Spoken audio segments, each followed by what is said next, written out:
Okay, but first, a game that you must be a complete jerk to win. Here's our review of the appropriately titled Neighbours from Hell.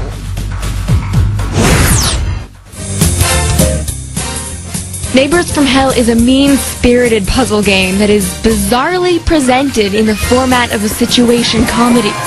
You enter the neighbor's house, greet your adoring fans in the audience, then go from room to room setting up practical jokes, booby-trapping the neighbor's belongings, and committing random acts of vandalism. The game itself is simple and played with only the mouse. You search for and explore clickable points, and use the items you find in combination with the environment to create misery and havoc.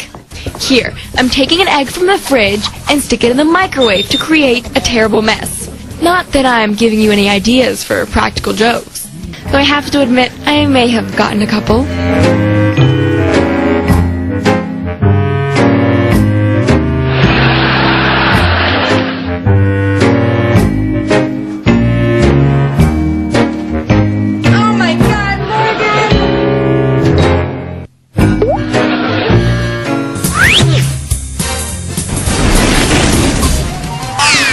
Maybe it's funnier in the game. You need to set these tricks up while your neighbor is not in the room. If he catches you, he'll, not surprisingly, beat the living crap out of you. You can't really blame him. You kinda deserve it. The challenge lies in finding the best order for your pranks, because your ratings go up if he runs into several tricks in a row. Since you know putting laxative in his beer is going to send him bolting for the crapper, why not take the opportunity to get his toilet nice and clogged? Despite the hilarity of replacing someone's candy with toxic bath beads, there are some problems with the game. The neighbor's routine can be overly predictable, and there's often only one right way to solve the levels. And the game is short. If it lasts you more than half a day, you're in luck.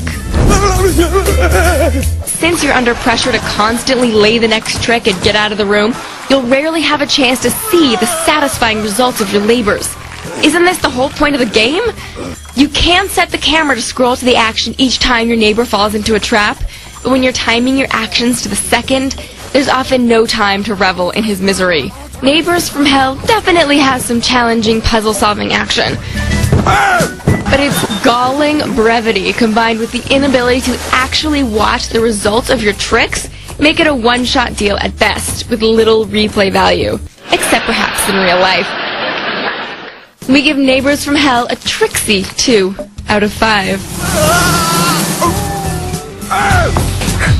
I actually enjoyed Neighbours from Hell. Well, it's kind of, I mean, it's really short. It's really short, but it's kind of fun, and I didn't find it so mean-spirited because it's cartoon people. I did feel kind of bad for the neighbor. He just seemed like some poor, nice, old, lonely man, and you're breaking into his house and destroying everything he holds dear. Well, you know, he's alone, weird. So he must have done something wrong. Oh, that's right. Of course, Morgan must have liked the game because you routinely hit me, torture me, hurt me, wound me on television. So, of course, this is it. Hey. Okay, speaking of hell, our next game is called Heaven and Hell. That is the worst transition ever. You'll make me hit you again.